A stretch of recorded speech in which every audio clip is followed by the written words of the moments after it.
ये nature of the state का ये आपका 3 इसको अनलॉक करो। इसका आपका पार्ट नंबर 3 है। नेचर ऑफ द स्टेट में हम लोगों ने पिछले क्लास में पढ़ा था, रूसो उसो के बारे में पढ़ लिया था। आज पढ़ेंगे वॉल्टेयर के बारे में। वॉल्टेयर ने क्या कहा था राज्य के बारे में, कि राज्य की जो प्रकृति होती है वो अलग तरीके से। वॉल्टेयर का कहना था कि ये गणतंत्र को नहीं, ये राजतंत्र को मानता था। किसको? गणतंत्र को नहीं, रिपब्लिक को नहीं, ये मानता था राजतंत्र को। और राजतंत्र में इन्होंने कहा था, क्या कहा था, ध्यान से सुनना। इन्होंने कहा था कि मैं 100 चूहों की अपेक्षा, क्या कहा था इन्होंने, देखो क्वेश्चन पूछ सकता है कि मैं 100 चूहों की अपेक्षा, मैं 100 चूहों की अपेक्षा, 100 चूहों यानी छोटे छोटे राज्यों को, छोटे छोटे राज्यों के अलावा छोटे छोटे राज्यों में छोटे छोटे राजा रहेंगे, ठीक है। तो इन्होंने कहा कि मैं 100 चूहों के, मैं 100 चूहों के, चूहा लिखा जा भाई, देखो चूहों कैसे लिखा है। मैं 100 चूहों की अपेक्षा, अपेक्षा एक शेर द्वारा, शेर द्वारा शासित होना, शासित होना पसंद करूंगा। ये किसने कहा था? ये कहा था वॉल्टेयर ने। किसने कहा था? वॉल्टेयर ने। तो वॉल्टेयर किसको नहीं मानता था? गणतंत्र को नहीं मानता था, लेकिन किसको मानता था? राजतंत्र को मानता था।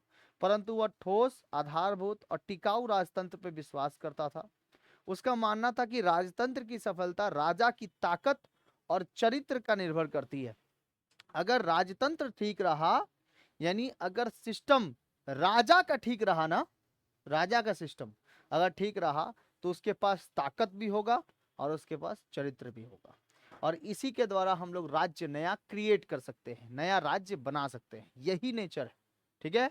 और दूसरा क्या कहता है? रूसो को क्या कहा जाता है? रूसो, रूसो को आधुनिक जनतंत्र का क्या माना जाता है? जन्मदाता माना जाता है, यानी father of the social contract and the second discourage, ठीक है, डिस्कोर्स, ये कहा जाता है, जन्मदाता कहा जाता है। लॉक और मॉन्टेस्क्यू को नहीं, बल्कि रूसो को माना जाता है आधुनिक जनतंत्र का जन्मदाता।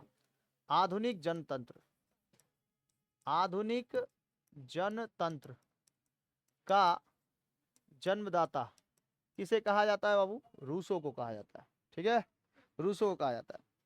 इन्होंने पुस्तकें लिखी थी, एक पुस्तक लिख, दो गो पुस्तक लिखे इन्होंने। उन्होंने लिखा social, social contract, social contract,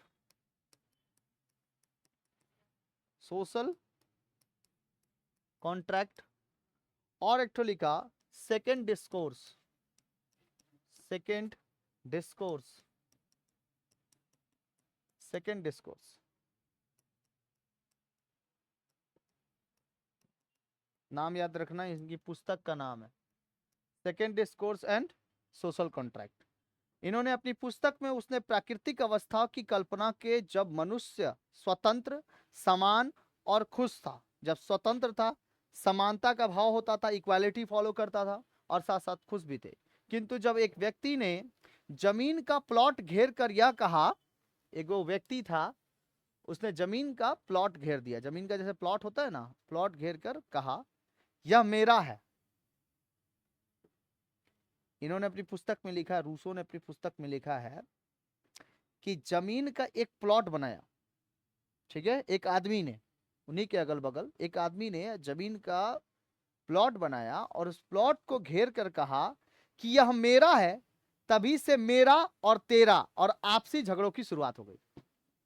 हुआ कि नहीं हुआ? जब से किसी, मान लो कि दूसरे के ऊपर अगर प्लॉट बनाए हुए हैं और प्लॉट बना के किसी दूसरे का है, लेकिन वहां पे देख रहे थे कि किसी कोई नहीं था, तो वहां पे जाके अपने कब्जा कर लिए। अब जब दूसरा कोई आया इसको लेने के लिए, तो देखा कि मेरे प्लॉट पर दूसरा कोई का घर है या दूसरा कोई कब्जा करके रखा हुआ है, तो उसने कहने लगा मैं, मेरा और तेरा, मेरा और तेरा। यही खाली कंडीशन चल रहा था, जिसके वजह से इन्होंने सोशल कॉन्ट्रैक्ट का क्या दिया? उदाहरण दिया, सोशल कॉन्ट्रैक्ट। समझ में आ गई कि नहीं? रूसो ने बताया कि संप्रभुता जनता में निहित है। संप्रभुता मतलब उसकी सबॉर्डिनेटी, उसका क्या है, निहित है जनता में। कानून राजा का आदेश नहीं बल्कि सामान्य इच्छा की अभिव्यक्ति है। सरकार तभी कायम रखी जा सकती है, ध्यान से सुनो क्या बोला, सरकार तभी कायम रखी जा सकती है जब तक वह समझौते के नियमों को पालन करती रहे। नियम अगर पालन होगा तो सरकार भी बना रहेगा, गवर्नमेंट बना रहेगा, नहीं तो गवर्नमेंट उठा के फेंक दिया जाएगा। ठीक है, ये बात मैंने नहीं, किसने कहा है, रूसो ने कहा है। समझ में आ गया, मतलब नियम कानून के अनुसार चलना पड़ेगा। जैसे आप रूल्स रेगुलेशंस किस में पढ़ रहे हो, पॉलिटिकल साइंस में, तो पॉलिटिकल साइंस का रूल्स उठा लो और यहाँ से राज्य उठा लो, तो दोनों बात एक कोलैब करके हम लोग को बता रहा है कि भाई राज्यों के अंदर रूल्स का होना जरूरी है। और रूल्स किसके अंदर, किसके अंदर, राजा के अंदर। अगर राजा के पास ही रूल्स नहीं रहेगा तो वो जनता को क्या फॉलो करवाएगा, और राजा का वो राज्य भी क्या हो जाएगा, हड़प जाएगा। ठीक है, इसलिए रूल्स को फॉलो करना जरूरी है। इसका बात समझ में आया, रूसो का बात। रूसो क्या कहा था कि यह मेरा है और तभी से तुम्हारा और मेरा, तुम्हारा और मेरा ये झगड़े आपसी क्या हो गए, शुरुआत हो गए थे। तो कानून राजा का आदेश नियमों का पालन करती है। राजा को यह अधिकार है कि समझौते का उल्लंघन करने वाली सरकार को उखाड़कर नई सरकार स्थापित की जाए। अगर कोई समझौता करता है, ठीक है, अगर कोई समझौता करता है तो इसका उल्लंघन करने वाली सरकार को, अब जैसे समझौता किया कोई कि हम लोग 2 लाख नौकरियां देंगे, 2 लाख नौकरी हर साल, 2 लाख नौकरी, ये क्या किया हम लोग को, समझौता ना किया हमारे और तुम्हारे साथ। ठीक है, अब ये 2 लाख आदमी नौकरी नहीं पाया है, मान लो हर एक साल नहीं पा रहा है, तो 5 साल के अंदर कितनी लाख नौकरियां निकल रही है, 5 साल के अंदर 10 लाख।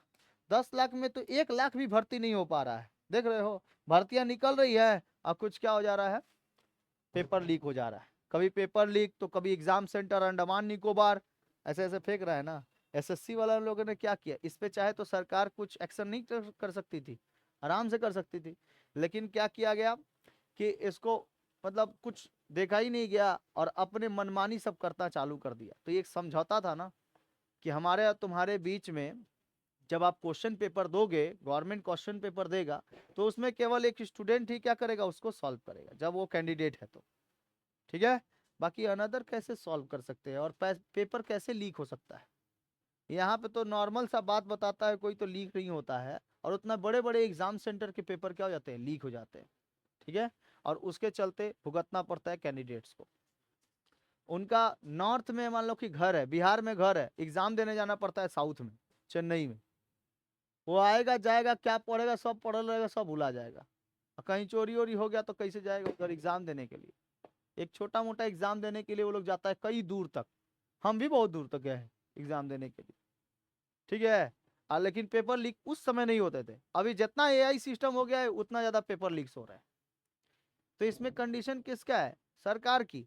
सरकार, आप ये देखिए कि किसी का मतलब कोई घर में पार्टी रखता है ना, तो उसका बात लीक नहीं होता है कि हाँ आज हम पार्टी रखे हुए हैं, तो उसका बात लीक नहीं होता है। जिस दिन हुआ रहता है उस दिन बताएगा, अरे भाई भूल गए लड़ी तो को फोन करे खातिर।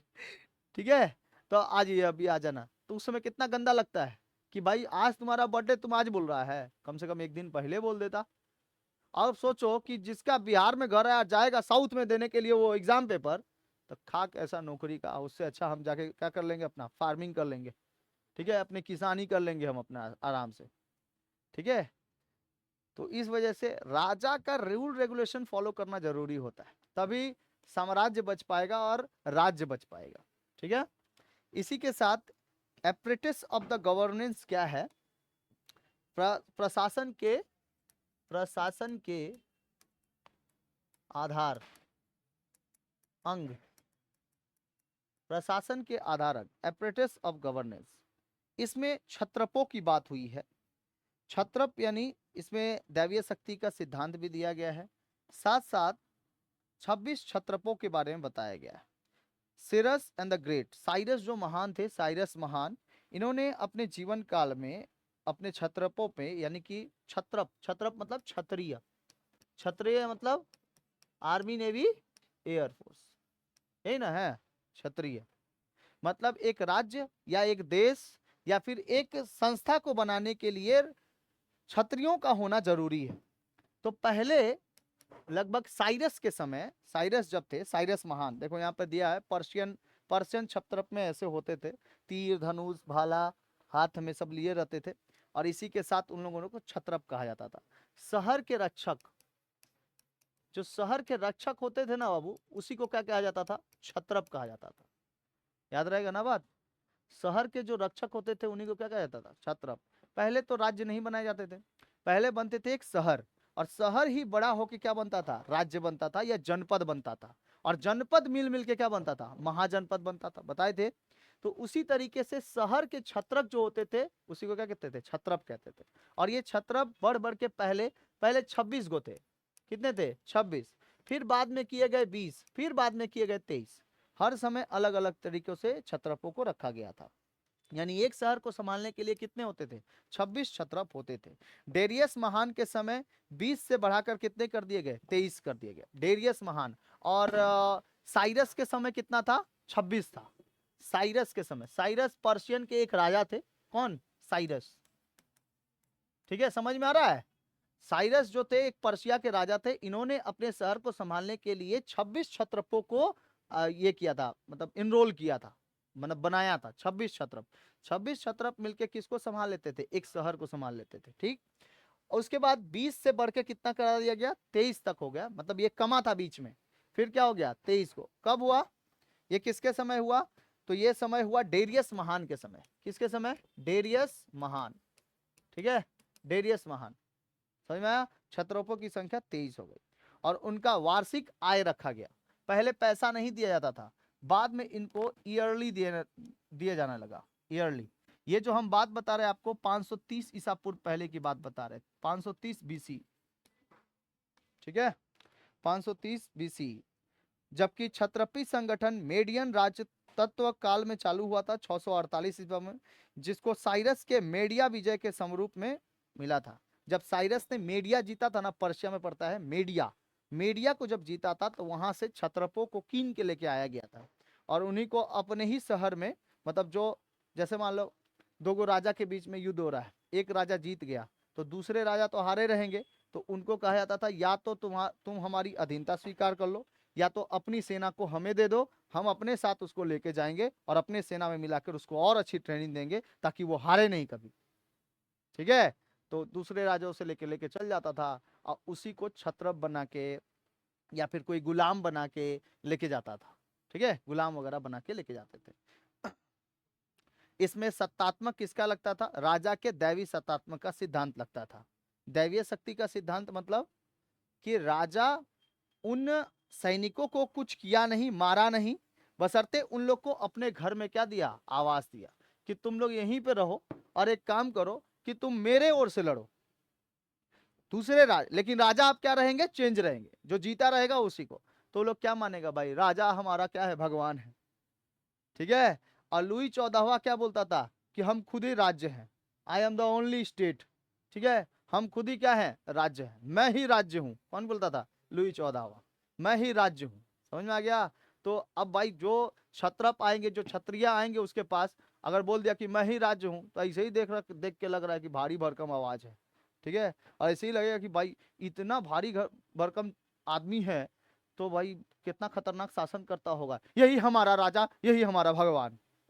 ठीक है, तो लुई 14वां को सब भगवान मान के रखा था, खतरनाक। तो रूसो ने कहा था कि भाई अगर आपको राजा बनना है तो रूल्स एंड रेगुलेशंस, और साथ साथ आपके साथ क्या चाहिए? क्षत्रिय भी होने चाहिए। ठीक है, आर्मी भी होनी चाहिए। इसके साथ साइरस के और बाद डेरियस आए। जैसे सम्राटों में क्षत्रपों के अपने प्रांतों पर शासन करने के लिए विभिन्न प्रशासनिक शक्तियां बैठाए। जैसे ये क्षत्रप स्थानीय राजवंशों को विकसित करने के लिए प्रवृत्त थे, ताकि उनकी मृत्यु के बाद उनके बेटे अक्सर क्षत्रप के रूप में उत्तराधिकारी बन सके।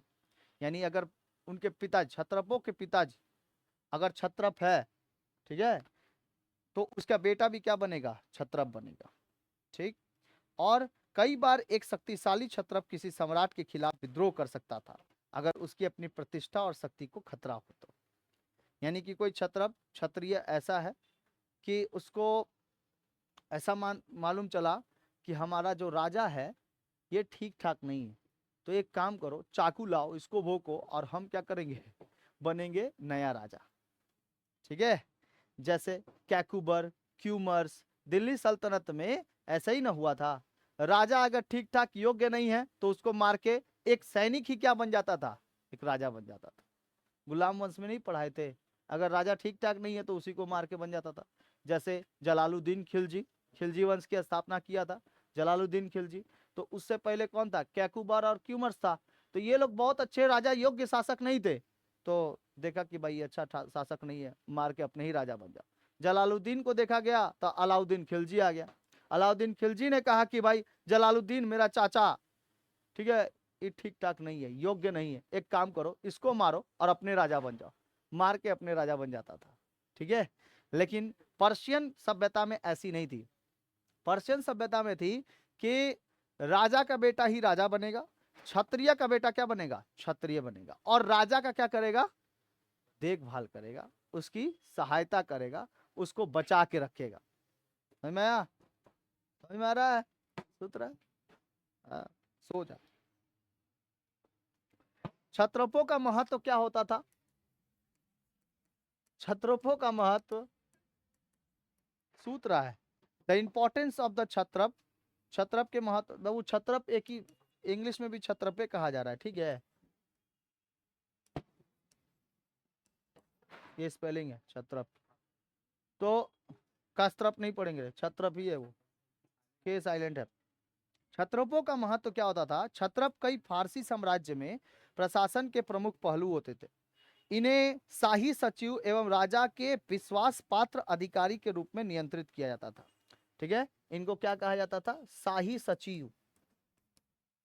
शाही सचिव यानी कि रॉयल सेक्रेटरी, बाप रे बाप, नाम देख रहे हो, रॉयल सेक्रेटरी, रॉयल सेक्रेटरी। अब देखो ये चल रहा है कहां पे, कौन सी जगहों पे चल रहा है, ये फारस में चल रहा है। ठीक है, फारस में, पर्शियन, ठीक है ये फारस में चल रहा है। क्या नाम रखा था, रॉयल सेक्रेटरी। ठीक है, यही बाद में भारत में आते आते बन गए मनसबदारी। क्या बन गया है, मनसबदारी। तो आप अगर रॉयल सेक्रेटरी को देखो या फिर अकबर के समय मनसबदारी व्यवस्था थे, मनसबदारी सिस्टम देखो, दोनों क्या थे, सेम थे। यहीं से कॉपी पेस्ट मार लेता था। यानी राजा को राज्य कैसे संभालना है भाई, कहीं पढ़ा लिखा रहेगा तब ना संभालेगा, या फिर अपने मंत्रियों से पूछ पूछ के राज्य को संभालेगा। तो अकबर तो अंगूठा छाप था, वो कैसे पता करेगा कि भाई हमको चलाना कैसे। तो अपना कैसे क्या रखा हुआ था, मनसबदारियों को रखा था। इंग्लिश हिंदी दोनों में क्या कहते हैं, मनसबदारी सिस्टम कहते हैं। तो अकबर के समय क्या चलता था, मनसबदारी। एंड क्षत्रपों के समय शाही सचिव, सेक्रेटरी, रॉयल सेक्रेटरी होते थे। ठीक है, और इन्हीं को कहा जाता था eye of the king, eye of the king, राजा की आंख। राजा जैसे जैसे, मतलब ये क्षत्रप जैसे जैसे बोलते थे, जिस तरह चलते थे, वैसे ही राजा अपने काम को, राज्य को, राजा अपने राज्य को आगे बढ़ाता था। ठीक है, इसी को क्या कहा जाता था, राजा की आंख, आई ऑफ द किंग। ठीक है, समझ में आ गया। क्योंकि राजा का विश्वास पात्र कौन होता था, शाही सचिव, और शाही सचिव को क्या कहते थे, क्षत्रप कहते थे। याद रहना चाहिए, क्वेश्चन बहुत बार पूछा है। राजा की आंख किसको कहा जाता था, इसको आप मतलब स्पष्ट रूप से देखिए। तो फारस के समय, फारस के समय राजा अपने प्रतिनिधित्व को अपने पास रखता था, जिसमें एक प्रतिनिधित्व कौन होते थे, शाही सचिव होते थे। शाही सचिव के ऊपर राजा का बहुत ज्यादा विश्वास होता था। इस विश्वास के कारण राजा इसको अपना आंख मानता था। ठीक है, इसको उदाहरण के साथ लिख देना है, ऐसे ही लिख देना है, समझ में। समझे रहोगे तो उसको बना के लिख सकते हो, नहीं समझे रहोगे तो समझ में नहीं आएगा, शाही सचिव ही कहां से क्वेश्चन आ गया, शाही सचिव क्या है, बोलेगा ऑस्ट्रेलिया से क्वेश्चन आया है। तो ऐसा थोड़ी है। ये लोग क्या करते थे, वर्ष भर में जांच पड़ताल करते थे तथा अधिकारियों के ऊपर अस्थायी नियंत्रित करते थे। क्षत्रपों की शक्तियां सीमित होती थी। उनके सचिवों के अलावा प्रमुख वित्त मंत्री, यानी कि देखो वित्त मंत्री को कहा जाता था, इन लोग के समय वित्त मंत्री को क्या कहा जाता था, गंजा बारा, क्या कहा जाता था, गंजा बारा। ठीक है, वित्त मंत्री के सचिव के अलावा, यानी देखो रॉयल सेक्रेटरी जो होते थे ना बाबू, देखो इधर रॉयल सेक्रेटरी के अलावा इनको वित्त मंत्री होते थे। इनके क्या होते थे? वित्त मंत्री। ये वित्त मंत्री होते थे, इनको कहा जाता था गंजा बरा। आलू बरा नहीं, गंजा बरा, ठीक है, गंजा बरा, गंजा बरा कहा जाता था। दही बरा बोलता है, गांजा बरा। नियमित सेना के प्रमुख अधिकारी तथा किले के अधिकारी नियंत्रित करते थे यही लोग, नहीं बल्कि स्वाधीन तथा प्रत्यक्ष रूप से शाह को अपने कार्यों का ब्यौरा देते थे। मतलब कि जो भी काम करना है वित्त मंत्री को मिल जाता था पैसा, ठीक है। वित्त मंत्री पैसा भी संभालता था, राज्य को भी संभालता था, साथ साथ राजा की आंख भी होता था, और साथ साथ इसके पास पैसे भी होते थे और सेना भी होती थी। किसके पास? वित्त मंत्री के पास, गंजा बरा, ठीक है। वह स्वयं को एक शाही दरबार में घिरा हुआ पाता था। वह एक एकत्र करता था, स्थानीय अधिकारियों को, अधीनस्थ जनजातियों को, शहरों को नियंत्रित करता था। वह प्रांत का राजस्व न्यायाधीश, जिसकी कुर्सी के सक्षम हर नागरिक और आपराधिक मामला लाया जा सकता था। भारतीय उपमहाद्वीप में पश्चिम क्षत्रप 35 से 405 ईस्वी में पाकिस्तान के सिंध पश्चिम भाग में आए हुए थे, ठीक है। अगर भारत में देख लिया जाए तो भारतीयों में ये प्रथा कब से चालू हुई? तो ये प्रथा चालू हुई थी ईस्वी में 35 से लेकर 405 ईस्वी में चालू हुई थी। 35 से लेकर 405 ईस्वी में ये चालू हुआ था ये प्रथा। और इसमें कौन थे ये? किसके समकालीन थे? मतलब किसके नहीं बोलते हैं समकालीन, कहने का मतलब क्या है कि जैसे तुम और हम क्या है, समकालीन है। बहुत ज्यादा बड़ा छोटा थोड़ी है भाई, समझ में आया? हम लोग क्या है, समकालीन है। अब दादा परदादा एकदम पुरखों को देख लोगे तो वो तो बहुत समकालीन कहलाएंगे। परदादा लोग एकदम समकालीन कहलाएंगे, आपके समकालीन हैं, ठीक है, आपके एक रूप के टाइमलाइन के हैं, ऐसा तो नहीं ना। तो ये क्या होते थे कि भारतीय जो होते थे, भारतीय क्षत्रप जो होते थे, इसमें समकालीन किसके समय होते थे? कुषाणों और सातवाहन के समय होता था। कुषाणों और सातवाहन, ठीक है, कुषाण और सातवाहन के समय होता था, जो मौर्य काल के बाद आए हुए थे, ठीक है। 323 ईसा पूर्व पहले, 323 ईसा पूर्व पहले, समझ में आया? 323 ईसा पूर्व जब मौर्य काल चला था तब, उसके बाद ही तो कुषाण और सातवाहन आए थे, ठीक है। कुषाण काल इसी समय को कहा जाता है, कुषाण इसके बाद ही आए हुए थे। समझ में आ गया? ठीक है। भारत में, भारतीयों में ये 35 से लेकर 405 कौन ऊपर आ रहे हैं, आने दो। और रॉयल, बोलिए भैया, बस 2 मिनट बैठे, आप इंतजार करिए। और रॉयल जो होता था वो क्या होता था? रॉयल सेक्रेटरी, वित्त मंत्री, गंजाबारा, ठीक है। और चीन में इनको कहा जाता था मंडारिन। चीन में क्या कहा जाता था?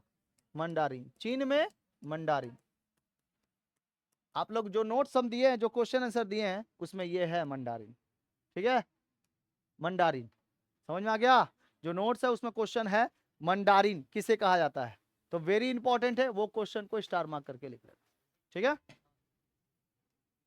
तो नेक्स्ट क्लास में पढ़ेंगे चीनी मंडारिन।